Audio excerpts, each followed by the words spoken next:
walang pastor, mag-meeting ang church. Pwede ba rin mag-meeting ang church niya? Ang pastor ganit dapat na mag-preside? Hindi pwede. Muna siya mga igsoon, dapat makorek na sa mga churches. And magsugod na sa tuwa. Okay? Kay, sige na yung bungkag, gaya na ko yung mga gubot na church, tapos anak ng mga issues. Nakita na ni Solomon mga igsoon. Ng servant nagsakay sa horses. Ang mga prinsipe, ang mga dumala, maunin nyo nagbaktas. Ang pastor, looy nung kayo. Gitak-kitakan. No?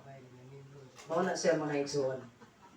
Kana siya, error na sulti ni Solomon. Muna nakita niya sa sistema sa kalibutan.